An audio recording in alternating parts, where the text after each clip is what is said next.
Hello everyone, welcome back to another episode of r/malicious compliance. In today's episode, only do what is in my job title. Fine, good luck paying employees. Get the fuck off your property? That's a splendid idea. We must use our initials as our username? Okay, fine. Before we get started, make sure to subscribe so you will never miss a video. So let's get started. Only do what is in my job title. Fine, good luck paying employees.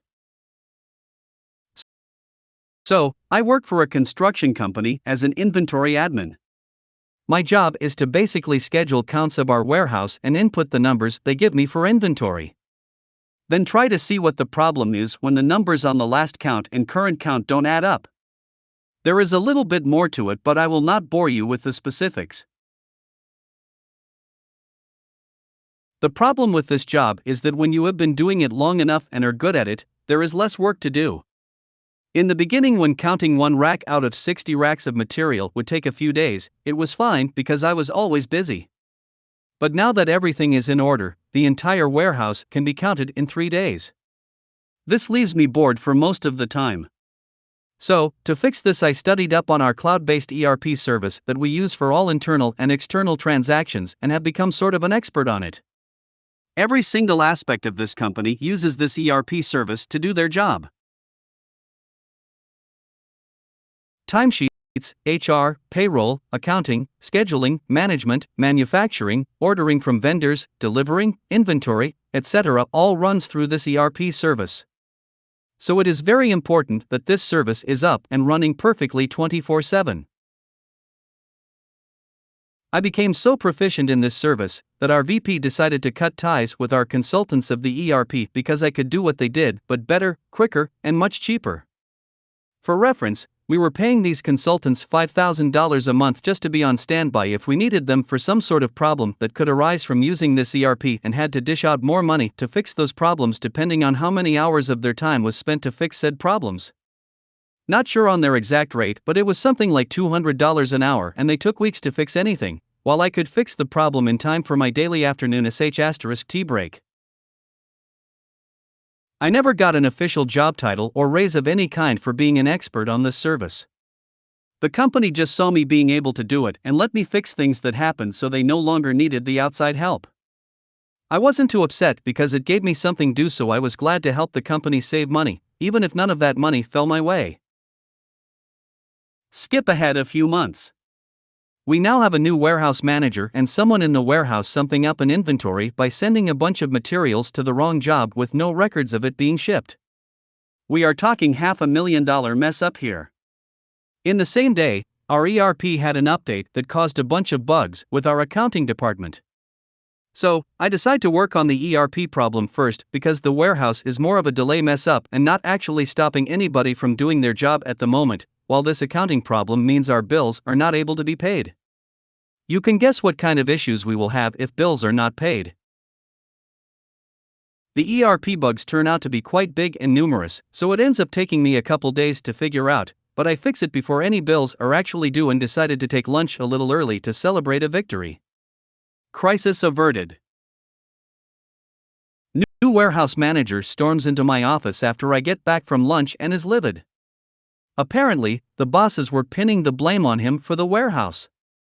And considering he is the one who oversees shipments and personnel in the warehouse, the blame is rightfully placed. He starts laying into me, asking why I have not fixed the problem yet. Yelling and screaming like a child. I tried explaining that I was fixing an ERP issue and have not had time to look at the warehouse problem yet. He gets even more angry and notes that it is funny how I have time to take early lunches but not do my job. That started to piss me off, but I held my tongue and kept calm about the situation. He then ordered me to only do what is in my job title and to leave the ERP *T to the people competent enough to handle it, as he put it. Since this guy was technically my supervisor, I had no choice but to obey. I asked him to send me that in writing, and he snarks and storms back into his office. 5 minutes later, I get an email stating that under no circumstances am I to work on anything related to ERP unless it involves inventory. QMC.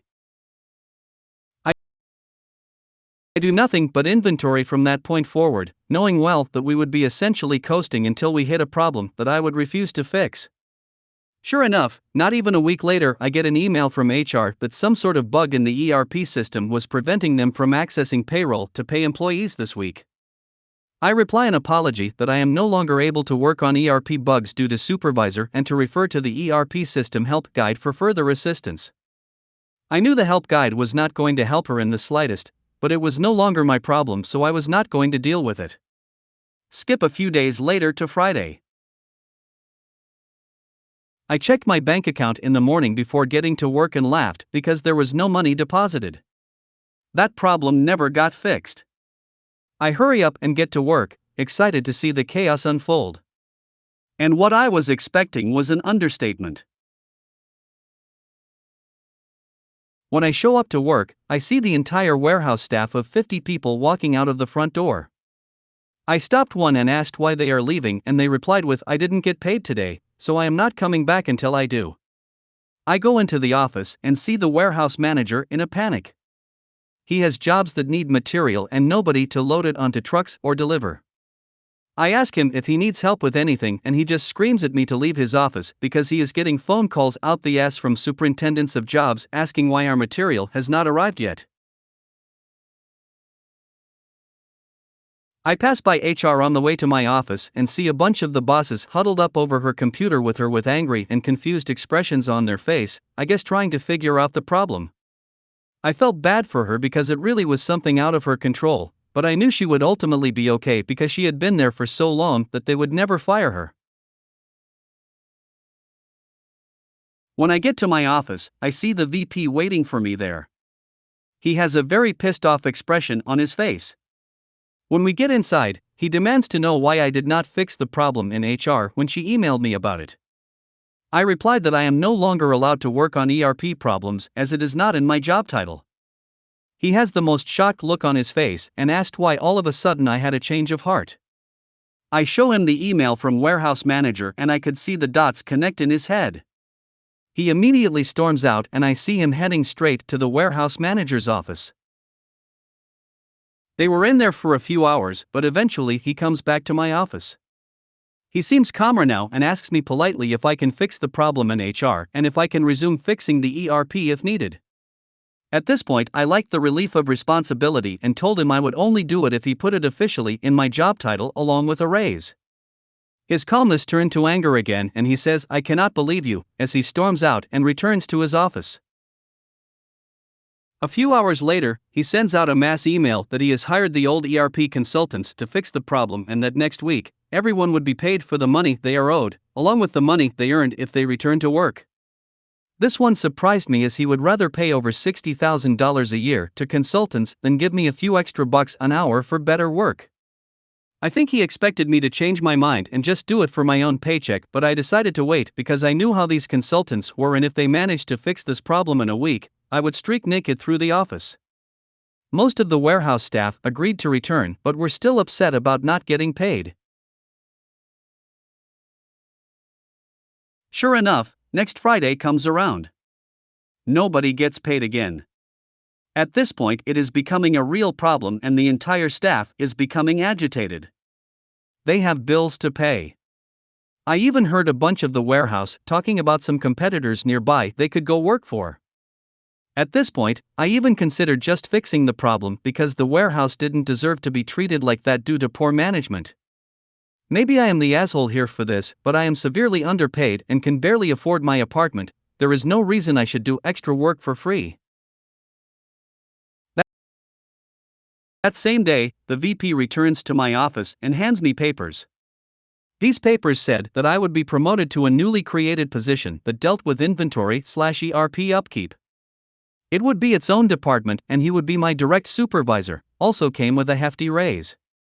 All I had to do was sign and agree. I looked up at him after reading the paper and he had the saddest look on his face. Please just sign it. The consultants said it would take them weeks to get around to fixing it due to the high volume of clients they have taken on, and we cannot keep skipping paychecks. I happily signed it and immediately got to work on the HR issue. Managed to even fix it that same day. It was just a simple problem with the permissions of HR and payroll in the ERP due to the update. Get the fuck off your property? That's a splendid idea. Several years ago, I worked as a tool guy. For those who don't know, mechanics buy all their own tools, shops provide very little. They're also incredibly busy people, so I drive shop to shop with a big truck full of tools to sell, fix, order tools and help find solutions to things they were coming across. Plenty of mechanics spend as much on tools as students spend on college. This was a difficult job as my customers were a very rough bunch. You had to have thick skin to do this job, and those that wouldn't last long at all. I was running one of the most established routes in the area, to the point where mechanics from other territories would travel to me due to my knowledge, reliability, and inventory. I was well known in the local automotive community, and I pampered my customers. The issue with pampering your customers is that some of them grow used to it and don't realize how good they have it. Most everyone was a delinquent at some point in their life, but they would often mature enough to be tolerable as they get older. Not all of them, though. One guy I saw had an unbelievable temper. He'd regularly talk down to me, demand everything from me, zero tolerance, and would even complain about the free candy I'd have on the truck for everyone. One day I showed up and he asked, "Hey, do you remember that time I told you my jump pack was acting up?" "I don't, sorry." "What's wrong with it?" He did not like the fact I didn't remember a conversation from 4 months ago. He flipped. He started *ching and going on a tirade. I don't remember what he said, but only half was in English, so you know he was pissed. He ended up throwing a ratchet, part #SHLF80A, at me and yelled, "Just fix my shit, then get OFF my property." Finally, and out. I picked up his ratchet and rebuilt it, made a repair order for his jump pack, left everything nice and neat on his unbelievably messy toolbox, and never stepped foot on his property again. My boss asked me why, and I told him. He never argued with me about it. I worked 12 to 14-hour days. I wasn't going to put up with that *T, and he agreed with me. From then on, he had to go way out of his way to get everything he needed, and it was likely a lot. He even moved his shop to a different area where a less reliable tool guy was. I heard a rumor that he wanted to apologize to me so I'd come back, but he never had the stones to do it.